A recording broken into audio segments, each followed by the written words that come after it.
there's different parts to this, right? There's the theories or paradigms that are different paradigms, different approaches, different ways of seeing it than the mainstream is doing it. And so there's that part that is important. I think it's important that the mainstream gets exposed to. And, I just think there's this shift that needs to happen in a lot of those areas.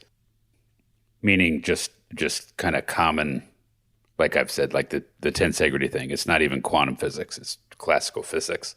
It's not that esoteric. But then there's also this. But it's so like out there that it seems esoteric. Right. Right. Like I can tell when you look over at that tensegrity model, you get scared. Right. Not anymore. When I look at it and I think about explaining it to someone else, I get a little nervous. Right. But like personally, I'm okay. Do you have one of those in your house yet? I should. You should. Because I was trying to explain this to some people the other day because it's come up as more of a topic because more people have seen you now. Yeah. So what's going on? It's like, let me tell you about tensegrity. And then 2 minutes later, let me stop telling you about tensegrity. It wasn't going well? It's going okay, but like you said, it's so different.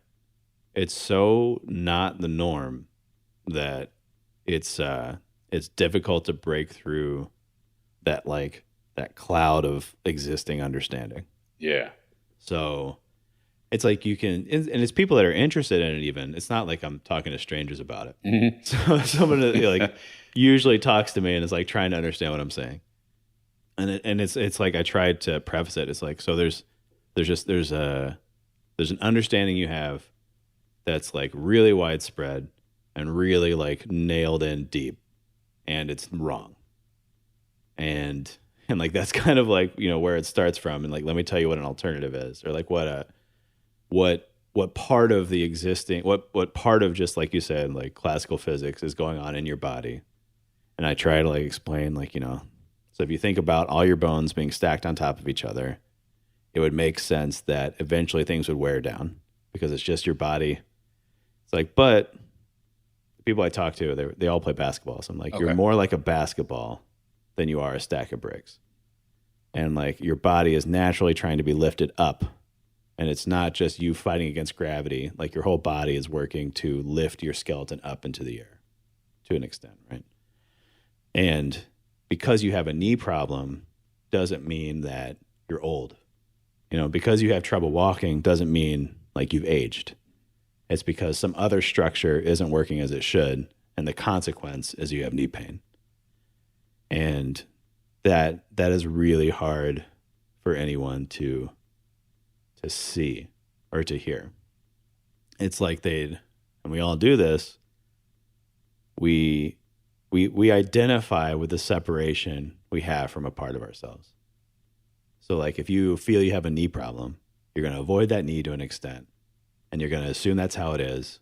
And if you say that's not how it is, then it's like there's a whole level of resistance that like isn't looking for a hopeful answer for that knee pain. So like that's what I feel like I run into talking about it. So you can say like it doesn't have to be this way, and like people don't even like they've started to tune out at that point. Yeah.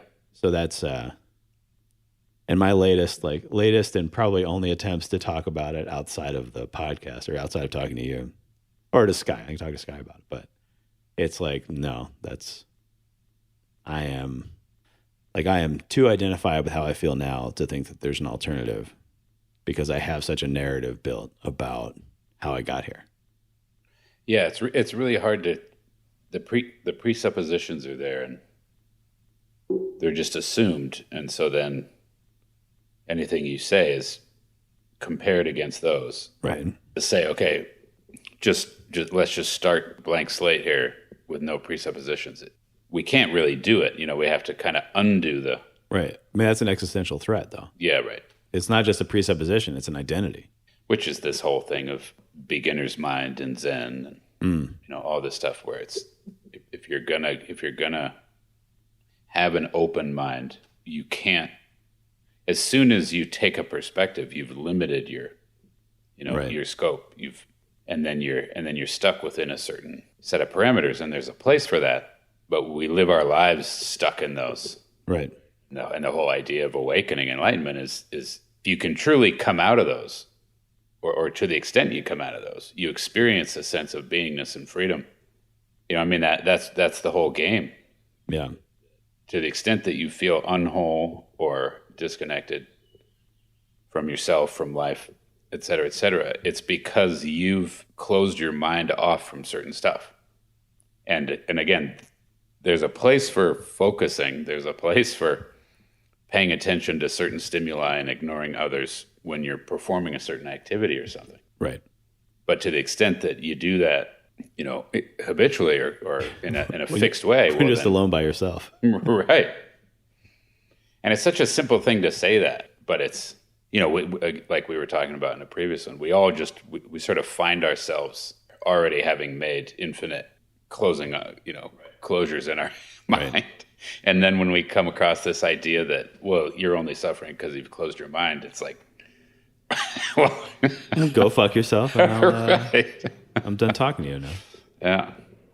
Because that's the other thing that's been tough to, like a triggering word is trauma, right? So we talk about trauma all the time. And we talk about trauma because we all have traumas, right? And the context that a trauma is just a split between the psyche and some part of the self, right? That there's just some lack of relation to a part of the self, and that's preventing growth or healing. But it's like you hear the word trauma and then you want to blame something instead of just saying trauma is what is, right? That there's like you. So maybe you can talk about this, like when you talk to somebody and you're like, have you ever hurt, like, because somebody will come in with a presenting thing, like, what are you here for? And then maybe you'll see something that's like connected to it that they're not, here for, quote unquote. And then they start like wondering what happened, what's the life event that led to that. And I've like felt that too. It's like you wonder, you'll be here and you'll be like, well, I feel like a 2-year-old right now. And you're like, well, what happened to me when I was 2? It's like you may never find that answer, but that is like a road you can get lost on trying to figure out what exactly it was. Because trauma you want to define and feel like, you know what happened, so you have that story about how you got there, but it's not as important about the details of what happened as the effect. Yeah. So do you find people getting lost in that?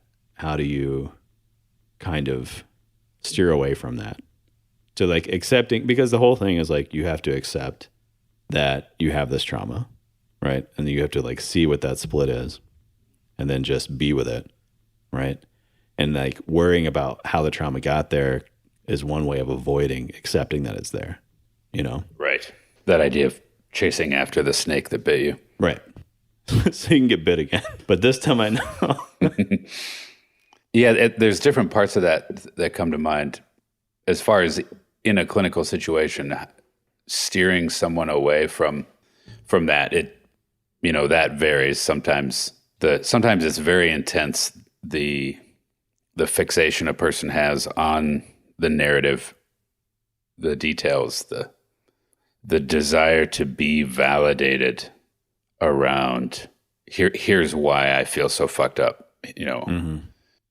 and that can be really intense because a person can feel really powerless or really ashamed or really disgusting or like there's something just very wrong with them because of this thing that happened. And so there's an intense desire to explain and defend and right.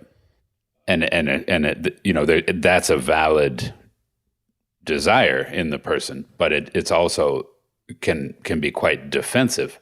Right. And like you're saying, it doesn't, if they finally got the perfect validation they needed, it'd be like, okay, so now can you drop that defense and we can get to work on the problem. If you have a wounded leg, but you won't let the doctor get at your leg, you're just constantly trying to explain to the doctor how it is that your leg got hurt and why it's so right dysfunctional. And the doctor doesn't really, that's not really pertinent to what the doctor sees going on in the leg and how they need to fix it. Right. I'm just saying alternative, like, or you talk about your other leg a lot. Yeah. That's right. Let me compare it to this leg that's great and tell you all about how well this leg works. Yeah. And then, Yeah. So there's that part. in a clinical situation, often I'll just stop a person and say, let me just stop you for a second and let's just feel into that, or let's just sit with that for a minute, or to try to cue them to pay attention to certain things that aren't just the narrative of the story. So obviously talking about the energetics, talking about the feeling in the body, and just explaining to them, with certain clients, you can just explain what we're saying right now, that, okay, we can go down the road of talking about the narrative, and that has its place, but right. It doesn't tend to, there's always that thing of there's these layers to it if you use that model. And there's going to be defensive layers. And to a certain extent, you have to work with the defense to try to, not just in order to get past the defense, but often working with that layer where there's defense is necessary to get a change there, because, for example, sometimes the energy that's invested in the defense needs to get rerouted to a different place. And if you just somehow do a sneak around the defense, that doesn't work. Do you have an example of that? Well, like the dragon innocent analogy that I use a lot. There's a thing that happens that I see a lot with people where we split these strong and weak places in our psyche. Dragon child or dragon innocent, yang, yin, masculine, feminine, et cetera, these various types of dualities. And then we're left we'll be left orienting and identifying from this, like the child place in the psyche. And then the view from there seems like I have to get this child to grow up and be a badass and be able to take on life. And it's like, that's not true. The child needs to stay a child and stay weak and fragile.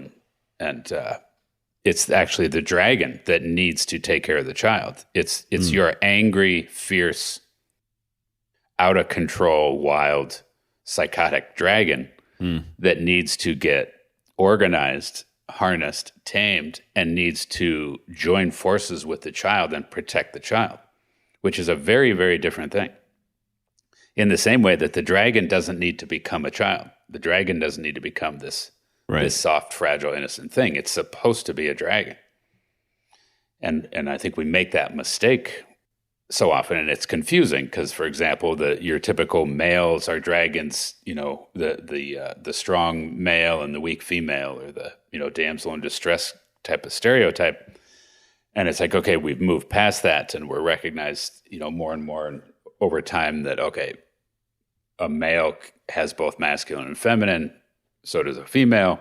Right. A male can be soft and weak and vulnerable. A female can be fierce, can be a fierce warrior. And so it's like, okay, but that's not true in these elements I'm talking about in the psyche as far as the dragon and the child. It's not that, that we need to evolve to where the dragon, a softer, gentler dragon and a, fiercer, baby. It's a dynamic where they're supposed to come together. Right. So I see that a lot in the trauma work I do, where the person's bouncing back and forth, because that's the split, right? And this idea that when those two split off places are joined, you have this yin yang thing where it's a dialectic. It's not just an integration. It's not just some kind of homogenization. It's a dialectic, meaning they come together in this way that now there's a spectrum available, where it can be all the way to one end of the spectrum or the other, or anything in between. I guess I got on that because the mind defends in that way. And so you say, give an example of that. So I'm saying a person's dragon can be blasting at me to try to keep me away from their wound. And if I, find some sneak around, or just say, well, that's just defensive anger, let's get at the wound beneath it. Yeah. It's like, yeah, but the anger they're coming at me with is what needs to was supposed to defend that. Yeah, supposed to defend it, but it's also like the analogy I tend to use is, it's like, look, what the dragon's really defending is the child in the person's psyche. And it's the dragon that ideally you fend off the threat, but then the dragon turns around and goes and tends to the child. Just like, mama bear needs to go into full badass mode to fight off a threat to her cubs. But then she needs to go back to her cubs, right? And not just stay with her back to her cubs 24/7, fending off any threats, right? Then the cub never really knows who mom is. Yeah, right. Yeah, the cub is abandoned. And we do that in our psyches. And so it's this strange thing, because even if you understand that concept, it's like, okay, so now how do I do that? How do I take but if when I hold a conscious space for that, and I'm in, having that intention in mind, and the client joins me in that, and we sit with it, there's an energetic experience that starts happening that feels weird in the mind. There's that weird feeling that is, similar to when you're trying to do two things at once, the whole, rub your belly, pat your head kind of thing, where it's like, wait a second, Because either one of those feels like an eruption that's not self. If you're overly in one and not the other, if you're, instead of, like you're saying, that dialectic thing is that it's conceptually impossible to hold, like experience, like the idea that it's all one and not one, and a spectrum, like you're saying. That's interesting.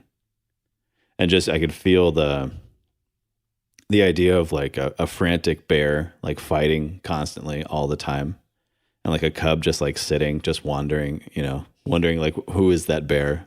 Right. Scared of it. Right. Yeah. Not just who is that bear, but spending, its life sort of trying to hide out from that dangerous bear.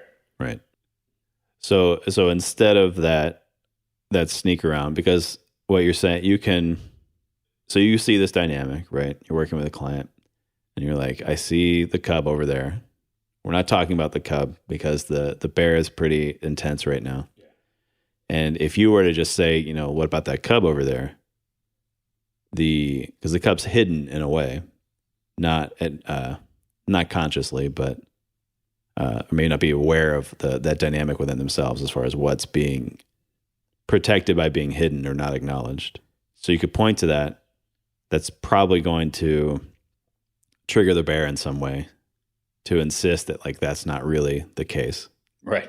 Or like, that's not really me. I'm this other thing. I'm defending against you and against myself to acknowledge that. So then so you create a space, you're saying, to kind of allow for, that bear to at least step down a little bit, or at least change its stance in relation to you. But kind of what happens from there to start to bring those two together, or to let them exist simultaneously. Yeah, good question. So it varies. For example, so when there's that split in the psyche, then what you'll typically have is the person will be cathected to one side of the split and not the other. For the listeners, the word that I wrote down as we were beginning to talk about this was cathexis. It was the next thing I brought. It's pretty fun when those things happen. And it's true. I see it on his screen. He's not just saying that. So to cathect is to invest libidinal energies in. And when the ego does that, there's this intense energetic motivation to be aligned with that thing, right? And so to live through that thing. Yeah, right. Yeah. So if you're cathected to the dragon and not the child, and I see that, for example, if you're blowing fire in my face. If that comes up. It's like, okay, then I got to deal with that, right? Your ego mind. And again, you're not going to let me just, like you said, if I say, okay, thanks for the fire in my face, but I see that, the child back there, and I'm going to go tend to that child. Often what has happened is that you, the one with the trauma, often have negative feelings about the child. Right.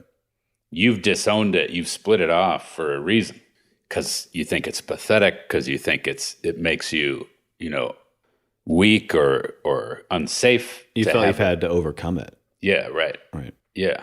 So reclaiming or reintegrating that child, often a person doesn't even see that as a positive thing. Or possible. Yeah. Good point. Or vice versa. A person's in this child place, they're weak, they're depressed, they're anxious. And it's like, well, you need to reintegrate your dragon. Well, they see the dragon as the cause of all their problems. Right. And if we could just eliminate all the dragons in the world, then we'd feel, better and stronger and safer and more healthy. And it's like, no, you wouldn't. You'd be a helpless little infant lacking strength and lacking courage and lacking stability, which, let's not get political. But so there's dealing with that in a person's mind. And some people will know that. Some clients, will say, yeah, I hate that part of myself. And I know I shouldn't. Some clients will say, I know I shouldn't. I know that's ridiculous. I know that's in my way.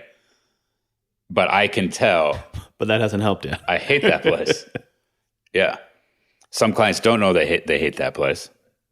So there's, again, all these layers that you got to try kind of arrive at and figure out, okay, what kind of phase is this in?